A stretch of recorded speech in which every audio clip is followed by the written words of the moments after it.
These suns are therefore the basic points of reference for the interstellar traveling and for the uniform distribution of all living and knowledge energies, with an organization that recalls in some way the neuronal configuration of living organisms.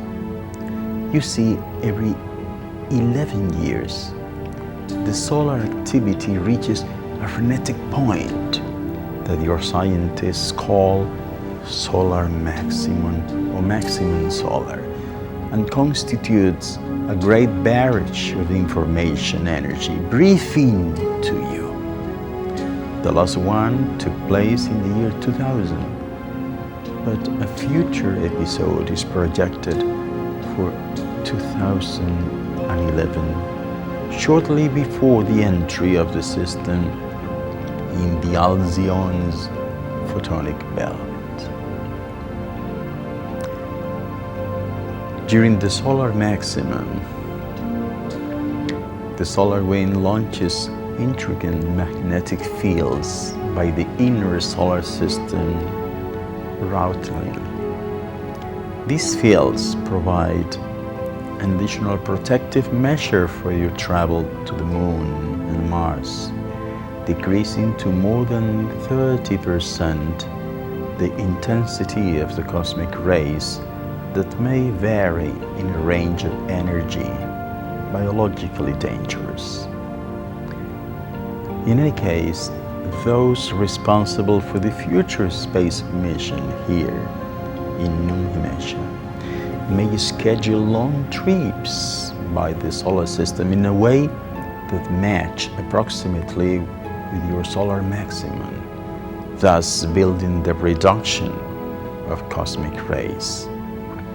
After each material life effusion, a transit movement starts to some of these nuclear centers according to the levels of progress of each entity, since, as in each system, there are different sizes of celestial bodies, as well in the structure of the universes, there exists radiant nucleus ranging from those of greater size and intensity, next to the eternal island of paradise, to those of a smaller size and luminescence located on the periphery of the more distant systems.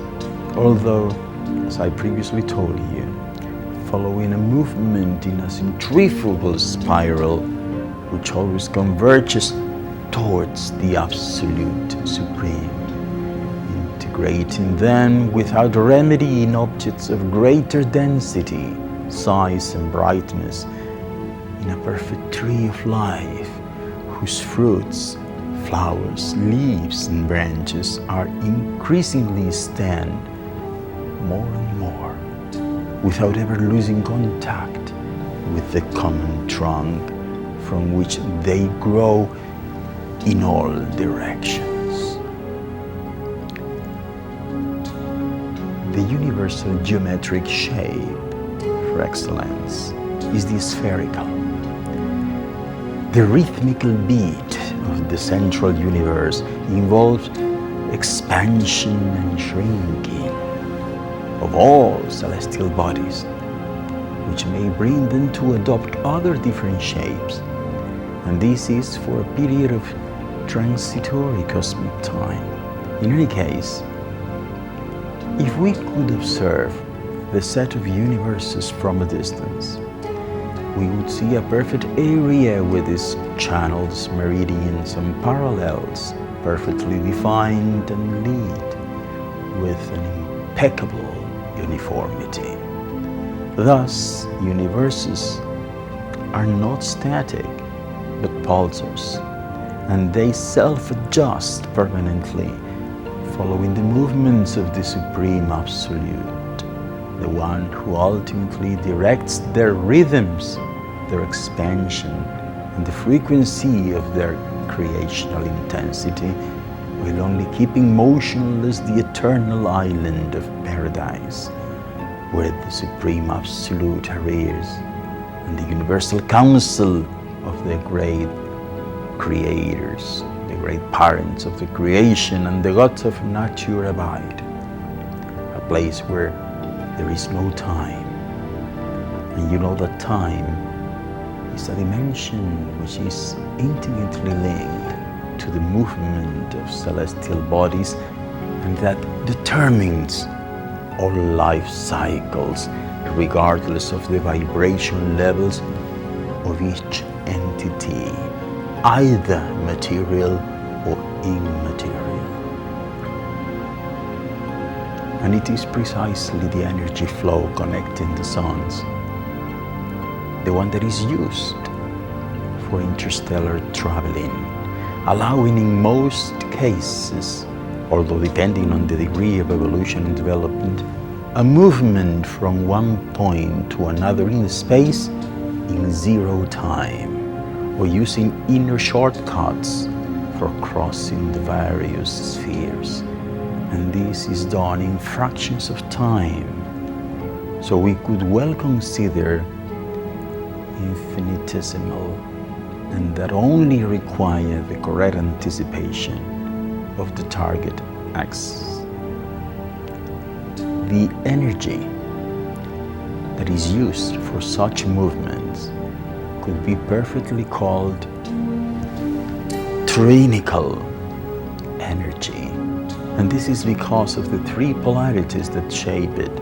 And for traveling in the space is much more powerful than the one coming from light itself, which only marks its hegemony in certain levels of reality.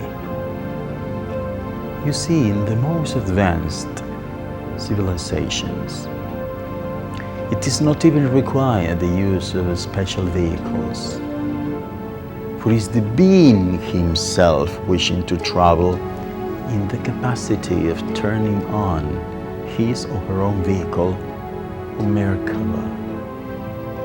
And this way, all beings that inhabit the radiant nuclei of suns are also light beings and have the capacity to impregnate with light everything they wish. And thus, light is the first sign of perfection to which everybody aspires. Light is therefore creative, giving, a channel of knowledge, is inspiring, and is the universal symbol of love. Light does not cause fear of any kind. On the contrary, it generates safety and ultimately is in itself the paradigm of what we could call happiness. Happiness without limits. The light of the suns is a reflection of paradise. It constitutes the sap alive of the tree of life, the guarantee of survival for achieving the highest levels, the impulse and momentum needed to reach the perfection in the plane of existence in question.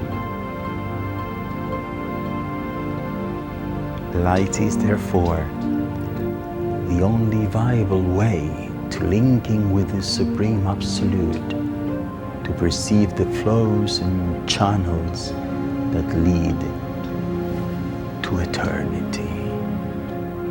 But don't go away. Just leave me a moment and I'll be back in a minute.